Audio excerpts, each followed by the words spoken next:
Well, I'm going to be faithful to our time. If the other person or two come in. Waiting on Bob. Is he coming? Bob and Charlene Nelson. Well, we'll go ahead and crank it up because I want to be faithful to everybody's time. First, very glad that you are doing this today and glad and appreciative of the fact that you're here in this conversation. I'm Bob Loudermilk. My full-time job, my regular day job is I'm VP for Student Development, and our area includes admissions, counseling, financial aid, student life and athletics, Student Success Center, placement testing, a federally funded program, SSS, the TRIO program.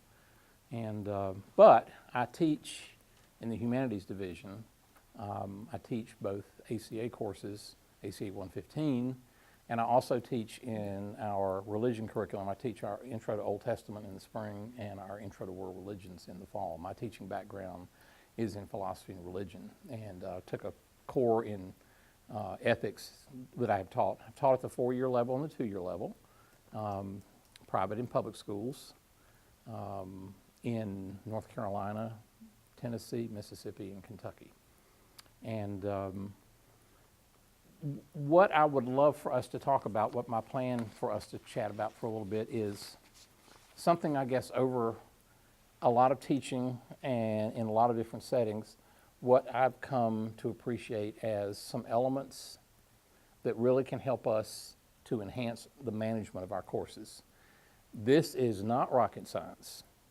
This is not going to be a review of empirical research on certain theories or approaches. This is from experience I've had in all those settings, teaching primarily ACA or other humanities courses, again at 2-year schools, at 4-year schools. But it's also sort of an interweaving of some thoughts having been an undergraduate and a graduate student, and that's where some of our connection comes to, because I think that we learn a lot about what we and how we teach from those who have taught us. I don't know if you've ever thought in your mind's eye, which teacher or teachers in your career as a student, whether it was in elementary, but let's pick it up at either middle school or junior high or high school, and or college or beyond high school, which teacher or teachers made the greatest impact on you and why? Which one or ones made the worst impact on you and why? For me, as a teacher, I felt like I'm drawn to this activity because I love learning, and I feel like there's a value in being able to help equip people with, number one, knowledge, information, hopefully skills that can be applied, but a way to think and an appreciation of all that for going forward. The people who made the greatest impact on my lives were those teachers who took that seriously and created what I call a welcoming, inviting environment for learning. The ones that I have resisted emulating over time are the ones who did it just the opposite. They treated me as their loyal subject, or they treated our class as their loyal subject. I will never forget my very first college teaching position. During the summer, when I was transitioning there to get ready to go into the fall, the first professor that I met was a professor in a social science. And I was being introduced to people as I was meeting them on my first day. And this professor stuck her hand out as if she had a glorious ring for me to kiss. And she said, and it said it in a very condescending way, "I'm Dr. So-and-so." And from that moment on, I knew I would never be like her. Jump in, come jump in. This is where you register for the free boat, okay? Yeah, I'm gonna make waves. Yeah. From that point on, I knew I could never be like her. And I learned that she treated her students that way.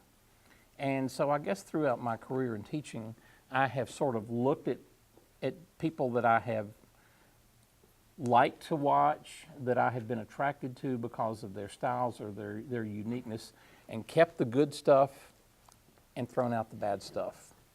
So having done this in all those different settings, I've sort of thought, okay, what have been the clues and the things that have worked for me to help me manage my courses effectively, and to try to create, like I said, that inviting, that welcoming environment.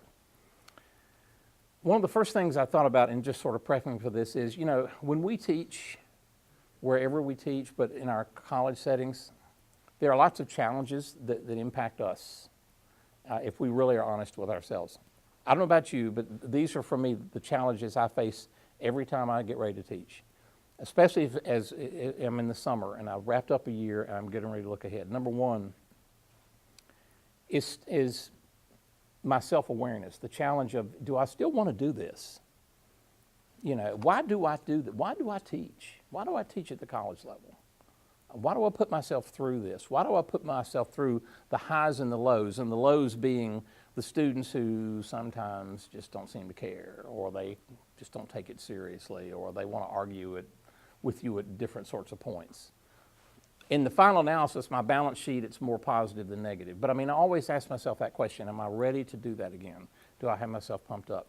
I think another challenge we all face regularly is, how do we stay current in our disciplines, in our fields, in our programs? What are we keeping up with that is new in the way of discovery, or new theory that's being developed, or new information that our program of area of expertise is on top of, and how can we absorb that and digest that so that what we provide for our students is a current, timely way of dealing with stuff. The same for instructional strategies and others. How do we learn constantly what new and exciting ways are of delivering what we do? Constantly looking for new kinds of activities. Constantly looking at new approaches that we've learned about at conferences or professional development meetings or things of that sort. And how do we keep what we do relevant to 2013, to issues that are going on? Because I think part of our job in all of our different fields of study, computer information science, business administration and accountancy, public speaking, cosmetology, religious studies, how do we help our students connect what they're learning in those particular areas with life? And I think we have a role in that. It's not just a matter of wanting to help them assess a body of knowledge. How do we take that hopefully excitement that we have and try to build those bridges? And that means we have the chance to be a catalyst, I truly believe, in a student's life, to help turn somebody on to learning in the field that they've chosen. Or maybe they're doing well in your field of study, but something you have opened them to leads them to think, I really want to do something else in addition to what I'm studying here. That's part of what learning is. And then, how do we remain effective when our resources are limited? You know, when we would like to go to more professional conferences in our fields, when we would like to get more technology or more software or things of that sort. If we can't do it, how do we still remain effective with what we have? The students that we teach, I think, have challenges too.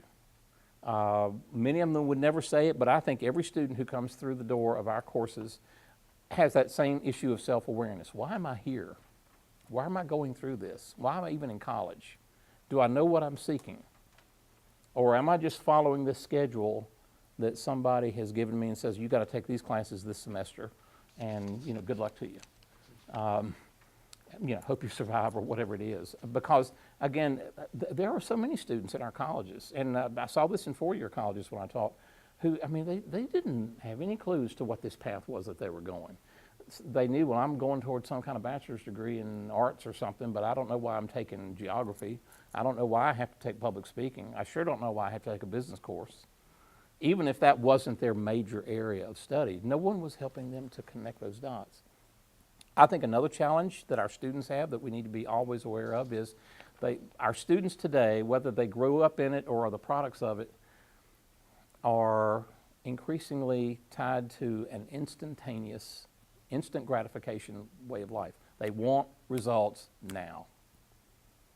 They're not willing to wait. They're not willing sometimes to persevere, which makes teaching that 8-week or that 16-week course a real struggle sometimes for them as well as for us. That whole issue of perseverance being at the heart. Understanding the curriculum, understanding higher education. Why is it that a person in your program area may have to take a course or two outside the program area?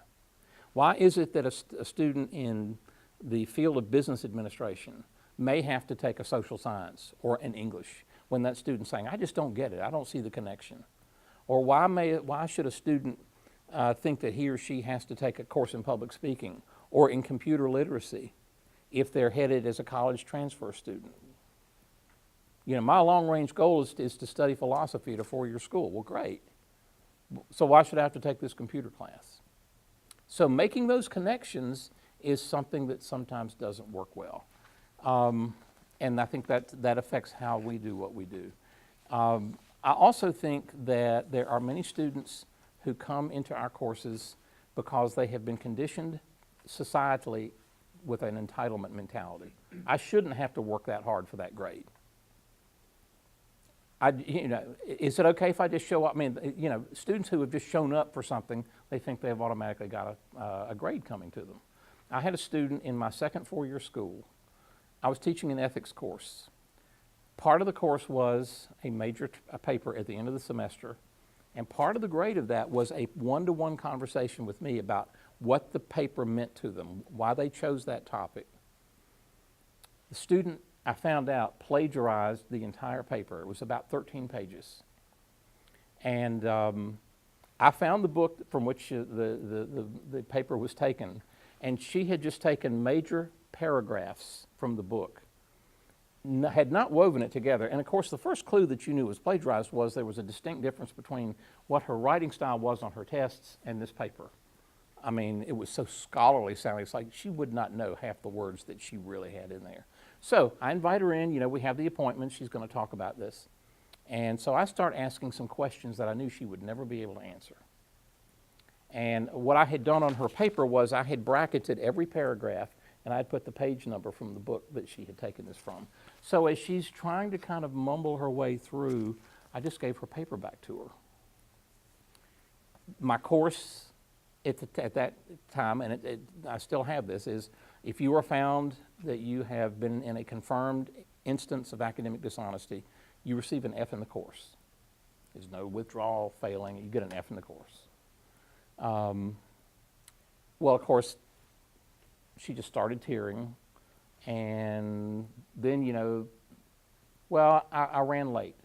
I didn't start in enough time, and I just sort of got pushed. And I said, well, why didn't you tell me about that? If you truly got late, I mean, we might have been able to say, okay, I'll give you an additional week or an additional 3 days or something. But why would you risk that? Because she was also a senior. And she needed this as a humanities elective to graduate, which ended up meaning she had to come back at the end of the summer. This was in the spring semester. Well, at the end of the conversation, she said, you mean that F is really going to stand? And I said, well, yeah, why do you? She said, well, I feel like I should at least get a D because I turned something in. Entitlement. And this was many years ago. And I said, I just don't think you get it. I said, the irony of this is, this was an ethics course. You've not only failed ethics as a course, but you failed ethics. She didn't get it. So, and I've had students, maybe you have had students too, who just submitted poor work, shoddy work, incomplete work that was nowhere near meeting what your published standards, expectations, assignment requirements were, and they think, well, don't I at least get a C? So we have that challenge to face. And then I think the other challenge is, when do we find a student who has that real, true, honest, deep love for learning? They sometimes are so few and far between that when we find them, we want to hold on to them and never let them go. And you know what I'm talking about there. I mean, it excites you so much, but it's like, how can we keep you and clone you? Or keep you as our lab experiment, for many, many times. All of those factors, I think, impact what we do in our teaching. And so when we're thinking about the start of a new year or start of a new term, Even if this course that we're preparing to teach is a course we've taught many, many times before, it's nevertheless with a new group. It starts fresh. And when we're thinking about how we organize the content and the procedures and the activities of our learning experience, I think that there are some other things that can sometimes help to enhance that experience for the students that may help them to overcome some of those challenges in bits or pieces, not completely, that I just mentioned that are student challenges. So one of the things on your little sheet that I thought I would just have you ponder for the future is when you get ready to teach and when you're thinking about course management, how thorough do you feel that your stated objectives are, the organization of your course is, and are your policies and procedures completely and clearly stated and consistently applied? You want to think about that at the very outset. But when you then get to the point where that first day is approaching, and you're kind of getting yourself ramped up to begin to teach, for whether it's that one course or you're teaching multiple courses in several different subject areas, that enthusiasm you and I need to bring into that lab or that classroom. Because if we're not enthusiastic, our students are going to see it.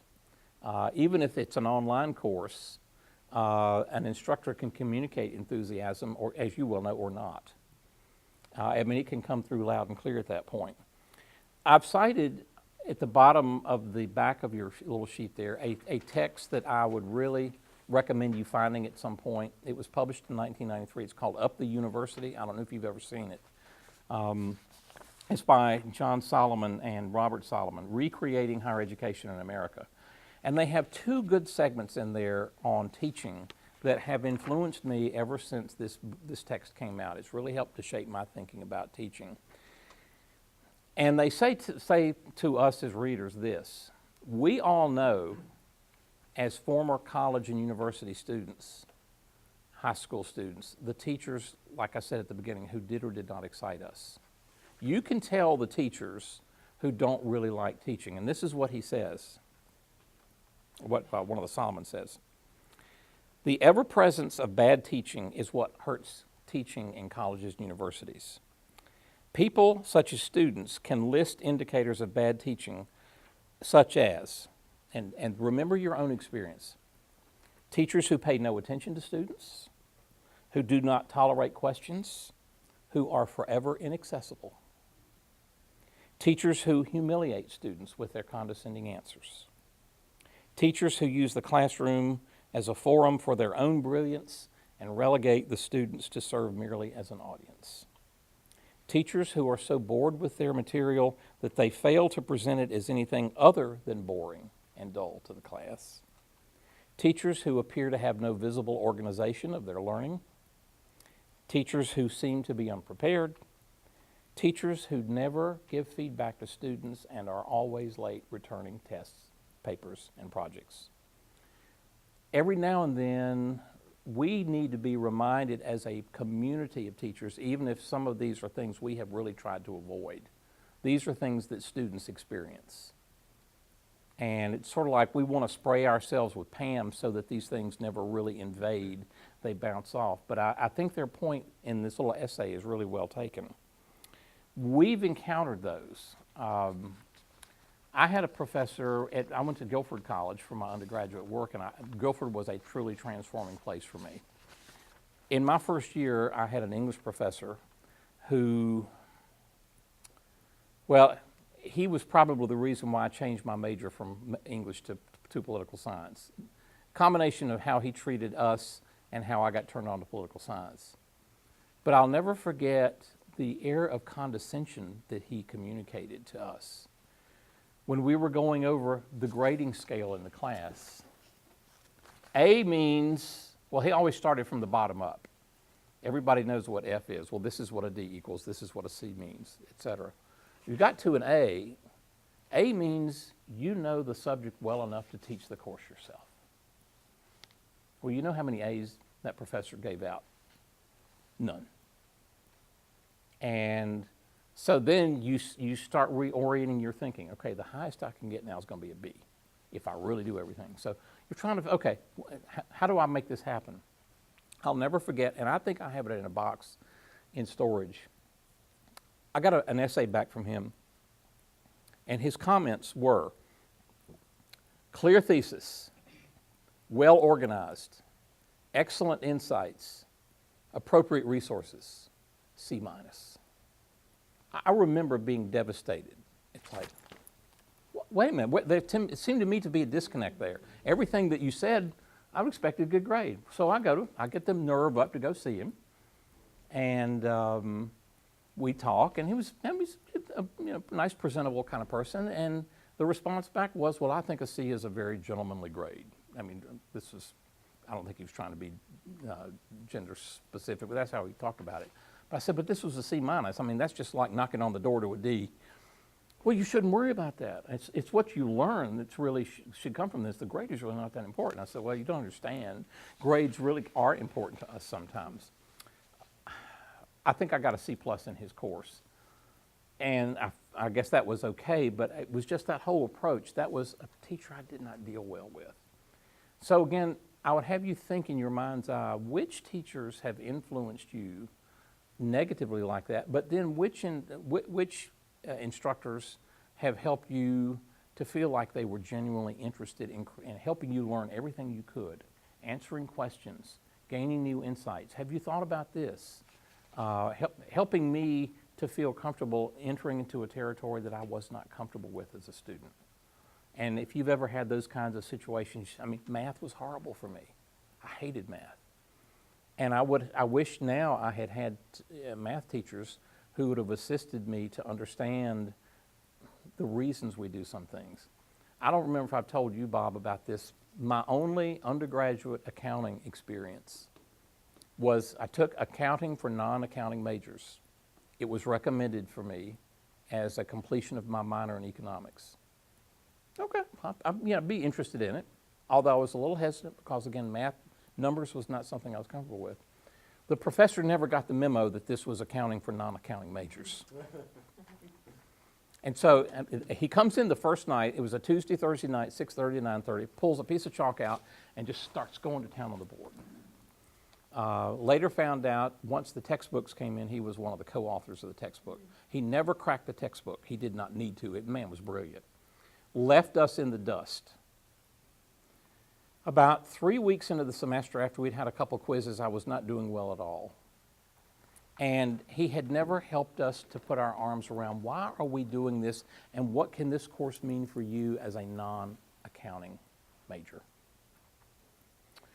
So I got through that, but again, when I kept thinking down the road, I want to teach in college, how do I take the best of the other professors I had and make that part of me? So as you prepare to teach, what do you try to pick up from the better teachers that you had in your life experience that become a part of you when you're trying to create a learning environment for a student? What have you obtained and held on to that helps you? Any of you? Just curious. Not being condescending, Okay. being that person that they can come and speak to. Because a lot of times, the student may not fully understand, and they seek the instructor out for assistance, and they don't want to be talked down to. They want someone that is going to understand them and take that time, and it may take multiple times to get that content to them so they can understand it. And that's something that I do pride myself on. Always trying to be accessible to them, if that means in an online course, keeping later availability hours by phone, doing that for them. Okay. I just interject there. Don't want to steal your thunder, Bob, but I wouldn't mind a quick go around because I don't know. Oh, well, yes, yes, Yeah. please. I'm Bob Costa from Business and Accounting. Representative Ron. Randy? Yeah, we met Randy Parker. Princess Lifeless, I'm from Piedmont Community College. Oh, okay. That's right. And what do you teach, Princess? Public speaking. Public speaking. Well, you spoke well. Libby? You know where I'm from. Yeah, but she doesn't. Oh. That's true. Cosmetology, maybe Martin. And Gail also cosmetology. And they're both here at RCC too. It's okay. No, what you said District was fine good, and stuff. I wanted to know, and there's still some people here I haven't met. You know, still teachers I've seen their emails, but I've never met in person and so forth, so, curious, what'd you say you taught again? Oh, public speaking? Yeah. I do Is it just online. COM 231? Well, it's COM 231, and then we also do English 115, which is oral communications. But my, I guess you could say my specialty is doing the online hybrid. Not really specialty, it's just what they Yeah, that's throw what my you, way. that's what you need, yeah, that's what you gotta do. It's becoming your specialty. Yeah. So in your fields, in business accountancy, people who have positively influenced you in your studies, what have you held on to that you feel like has helped you to create the most positive environment you want to have for your students? Two people as an undergrad. Sam Adams, not Sam Adams, Sam Andrews. Yeah, he influenced me. Well, it was before his time. Others influenced me. Joseph Schlitz. Yeah. Sorry. Anyway, but Sam. There's a he man was named was Pabst comes to mind. Go Yeah, ahead. yeah, he gets the blue. He gets the blue ribbon, yeah, okay. Anyway, so, Sam taught finance, but he wouldn't, he made it almost a conversation. He's one of those guys blessed with the perfect tone of voice, you know, but he exuded relaxation, but he was also very real world, and this is, keep in mind, before we had all the technology we have now. And he'd draw the floor of the New York Stock Exchange, and he'd actually show you where the traders were, how they, you know, ran and dealt with the brokers and the whole process of it. And he would just create images in your mind when you consider that he had nothing really to show up there pictorially. Mhm. You'd almost be traveling with him as he spoke. And he could show it in a way and at a pace that you could learn it effectively. You would have to be pretty lazy and have a poor attitude to not get it or even want to get it. The other person was Owen Hall, and I majored in accounting at Maine, right? And there were 3 teachers that split it up. Bob Finley was a good guy, very easy to get along with, very personable, and respectful to students in class, but Attila the Hun as a teacher. I mean, in his classes, it was typical that nobody got an A. I remember I had the second highest score on his first test in intermediate. That was a 78. The highest guy got an 85, and everyone else failed. So he was really one of these people that almost looked at it as a gauntlet thrown down and see if you can pass. And I did learn a lot from the guy, but it was very difficult to deal with that psychologically for most of us. In contrast, Owen Hall, right? He would be perceived by most as easy and probably disrespected by a lot of teachers because he gave a high percentage of A's. But what I found interesting about Owen is I learned just as much. I mean, I didn't go through all the stress and trauma of having to pass, and I still learned, and I have this discussion sometimes with ongoing students. I survey them, not just here, but at other schools. Who do you learn more from? You know, the teacher from hell, or the one who might be perceived as relatively easy? Who do you learn more from? And there's an occasional, I think 1 out of maybe 30 has told me, you know, the tough person, yeah, that's the real better teacher, because, you know, if you're too soft. But most of them tend to say that, you know, to me, on my evaluations, whatever anybody thinks of me, it's are they learning? Are they actually getting what that catalog says they're going to get? Can they leave and say, yes, I did absorb that, I feel I can put financial statements together. So, and Owen had a sense of humor, great pace, excellent delivery, the right speed. You know, he would travel at the speed of about the midpoint of the class, and you could just feel that they liked making a successful environment for most people. They weren't pushovers, but they were just great naturally at creating an environment for success, and you felt respected and never intimidated. You had to work, Sure. but if you did the work, you had a high chance you were gonna do fine, Mhm. B or an A, Yeah. you know? So, that's my piece Okay. on that one. Any other examples of something you have held on to from a favorable, positive instructor in your life somewhere? I feel like, I'd probably be echoing what you both have said. I'm feeling, the same way.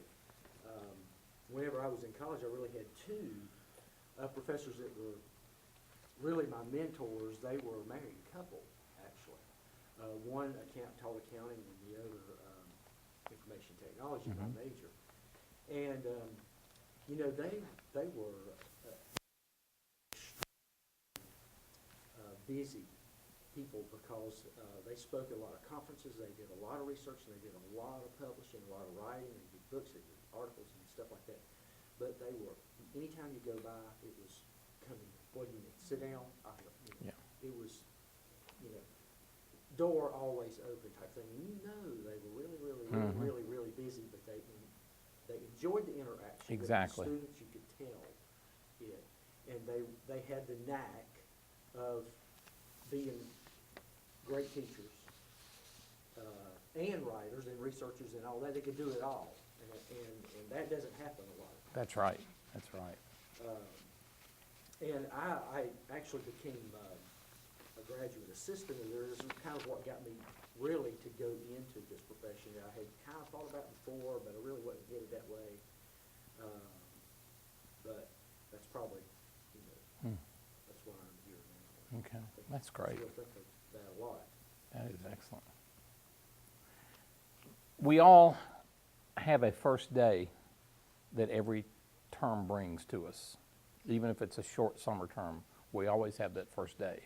And I'm a firm believer that when it comes to enhancing the management of our courses, apart from the organizational piece of our course, how we're going to deliver what we deliver, how we choose learning activities, but enhancing it with the ability to make that environment inviting and welcoming, that first day, I believe, is absolutely critical. It really goes without saying that that's the first impression day that we all have. And as we think about that first day, in addition, and I've given you a couple of other things just to think about, how do I approach the interpersonal aspect once I've done the organizational stuff? How are you going to think about the interpersonal part of your engagement with your students from that first day going forward? How do you sustain that for 8 weeks, for 16 weeks, whatever?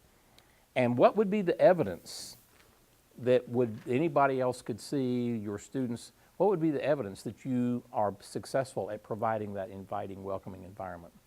That first day, I think, is so critical because even if you have students in the course that you're getting ready to teach that you have previously taught in other courses, this is the first day again for them in this new course. And that's a first impression day. And as we hear, you only have one shot to make a good first impression. And sometimes that first impression becomes a lasting impression. Now, that doesn't mean that you have to go in and be an entertainer and a juggler and do all kinds of goofy stuff necessarily.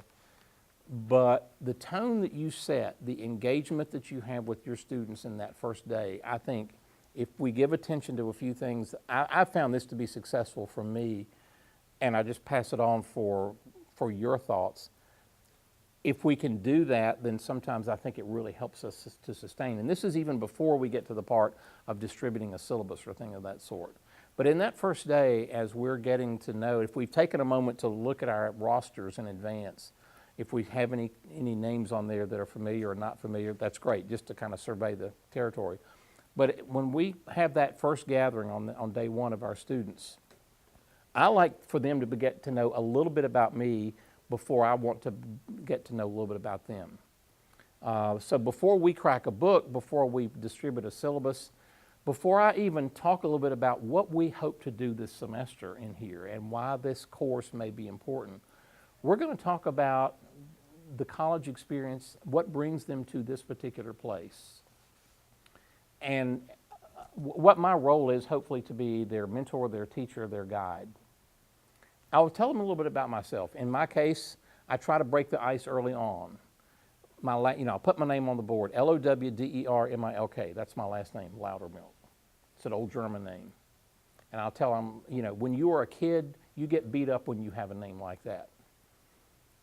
You're called chocolate milk, sour milk, buttermilk, chowderhead, louder chowder. Well, it makes them laugh. But I mean, that was my experience with that. I said, so when I got to be an adult and you started having to leave your name at a restaurant for a table or a booth, I decided more times than not, when I would spell my name, 13 letters, they would misspell it or they would butcher it when they hear it on the PA. To this day, I give them the name Fox, F-O-X. It's just easier, works better, and if anybody asks me, how do you spell that, I'm probably going to turn around and leave. For me, that's what helps them to remember from day one something about me, so that later if they see me and say, you're Dr. Fox, aren't you, or something like that, well, I'll say, yeah. And I tell them, I'm not in a witness protection program or anything of that sort. But just give them a little bit about me at that point. But then I want to know something about them. And I don't know what you all do, but I ask them to complete a little personal information sheet. And this is what it has. This is what I keep with my records for the course. I want to know, obviously, their name. I want to know their most current contact information. Yes, I could go into Datatel and find out their RCC student email or find out maybe their phone number, but our students are mobile when it comes to changing phone numbers and not letting anybody know. So if I have to communicate with them in a moment of urgency, I will know how to reach them. I want to know how long they've been at RCC. This is their first semester, by third year, or whatever. I want to know what their field of study is, what their program. I want to know what their future goal. What are you working toward educationally? What are you working toward at this moment that you're thinking about working toward vocationally? Because sometimes this will help me to think about how I may craft certain activities in the semester to address a number of diverse perspectives.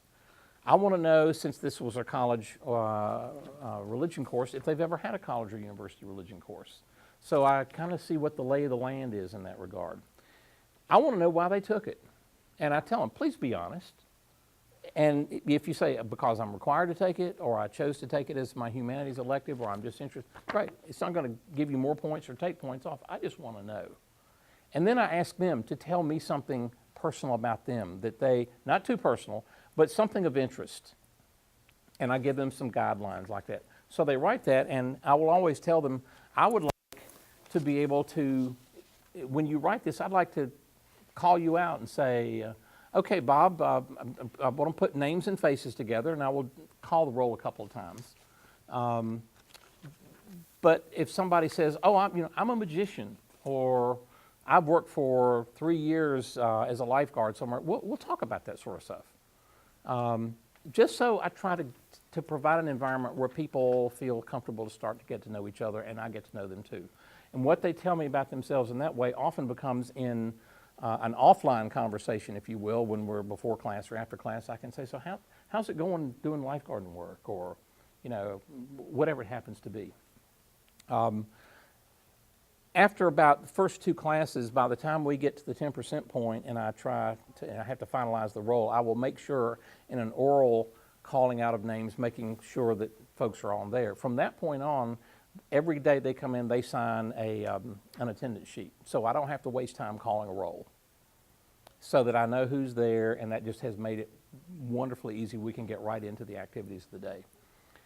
I really try to build that in, and I find that when you, at the outset, let them know something about themselves and you, then that helps to kind of set the tone for you introducing them to what we're going to do in this course, be it a cosmetology course, an accounting course, public speaking, CIS, religion, whatever. And we sort of start with why this course is an elective or a requirement and how it fits into your program, or if you're just taking this as an elective, how might this course possibly help you as a human being? What might you possibly be able to take away when we have finished at the end of 16 weeks? So again, I'm trying to engage them in this sense of I have the potential to be successful if I understand what it's going to be about. And then we narrow the focus a little more till we get to the point where my what we say part now starts to focus on the syllabus. And so our syllabi, of course, have become increasingly detailed and lengthy because we have to provide all kinds of information for students, almost as if it were a consumer information, consumer awareness kind of thing, and we understand that. But I never really get to that point until we've sort of, again, talked about, let's discuss why you are in Religion 211, or whatever the course may be in that regard. And so we go through the components of the syllabus. That's a part of the what we say too, but I've also found that in my verbal comments and in the syllabus, the how I say it is equally important, so that I'm not coming across as rules, because we all have expectations, and we should. We all have operating structures, and we should. But sometimes I think we have to communicate those in a way that doesn't come down as hard nose. I came across a friend's syllabus from another school some time back that I was appalled when I looked at his syllabus. He teaches at a 4-year school. His syllabus was full of language that I just would be very offended at as a student. In his class attendance, it was all in caps, bold-faced. No more than 3 absences or you are dismissed. You remember what is taught in computer etiquette? Yeah, the bold is yellow. Bold and cap is yelling. That's the same sort of thing. So what I try to do is explain why my attendance policy is it is, and that I expect you as a student to keep up with it. And I also, though, have come to realize that sometimes as instructors we have to use a little common sense, because if a student has a life-threatening situation that occurs and they end up having, and they exceed that, is there anything we can do to have helped them with that, as opposed to just saying, you're out, you're done? Now, I know sometimes in the clock hour clinical piece that becomes difficult.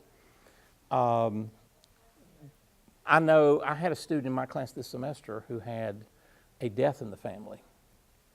And she was out one day, like a Wednesday, and then the family member died over the weekend, and the funeral was like Tuesday, so she was out 3 consecutive days. My maximum number is 5, but I worked with her on those 3 because, number one, she was the kind of student who said, I still want to be able to do stuff while I'm away. I was not going to penalize her. Same sort of thing as, I had a student one time who had a flu strain and missed a couple of classes over, but we worked together. That's far different from the person who's just fly by night and it's just, I don't really care and, get me through. So that's a part of the caring, inviting environment as well. Yeah. If you don't mind, only because it's getting near Yeah. the end, I'd like to feed off what you're saying, because I'm connecting with it in a huge way. Sure. And We're going to try to wrap up in about 4 or 5 minutes. yeah, so I'm gonna, Yeah. and this goes along with what you got involved with my difficult personal accounting this year. I'm evolving, and when you get hit, and I know you know what I'm talking about, with so many conduct problems and resistance and issues, and how do I deal with this? Yet I don't want to come off like the SS, So I'm getting to a point, and it, also in what your point was about someone doesn't get it, right, about the plagiarism thing. I'm thinking from this, where I'm going with this is, I've got my syllabus, it's gonna be there, it has what it has to have, right? But I wanna approach it on a human level, like, who do you wanna be? How well do you wanna do this? How confident do you wanna feel about your whole self when you're finished with this? I mean, really, because here's the thing. I'm a guy who's gonna try to work with you as best I can to have a fair and effective environment. Mm-hmm. I will not be perfect at that. I may see two people talking one day and handle it, and those two people may think I wasn't the same way as I handled this other thing. Okay, fine, you got a problem with that, we'll have a meeting later. We're not gonna debate it in class, all right? However, it's difficult. I'm gonna have situations where I might have to ask someone to leave, and it's not fun, but on the other hand, in accounting, more than any other class, it is vital that people are not chatting while we're going over material. Yeah. That even the smartest people are worried about. Yeah. You know, so I'm thinking I need to explain the big picture more. And the stuff's on paper anyway. I hit the major areas. I'm trying not to, like you say, yell and come across as a heavy. But on the other hand, like you say, you can't waffle. Sylvia Thagard would tell me, you don't put anything on your syllabus unless you're gonna do it. You Yeah, know? yeah, that's exactly And right. so, I'm not one of these man of steel types that can come in there with that energy and invoke the perfect discipline. I wanna have fun in the classroom, I'll explain, we can learn and we can be productive and have fun. But if you're just not really serious, if you're just kinda here and it's gonna be your show and your rules, when you have to understand, most of the people in this class want to learn, want to have a grade, and it's really not fair to them, and it's about the class, not about me or one person. So I'm continuously working on this. I don't know about you. It's something I struggle every to semester. involve with. Every semester. So that's what I'm Yeah. gleaning from this. Mm-hmm. You wanna lead, but you don't wanna be mean. I think students want and expect structure and organization, and they want consistency. Even if it sometimes works against them, they expect consistency. The point that you made about your syllabus, I truly think that we have to be careful about the promises we make, because if we can't deliver on promises, then our credibility, our integrity becomes questionable too. To wrap it quickly, two things. One, I've got your email address. I want to do a follow-up with you to send you some more tips that we were gonna consider. But I think in the final analysis, when you say to your students, communicate to your students, you are important to me. I mean, I thank my students on the first day for being in my class, because I said, I know you may have possibly had other options.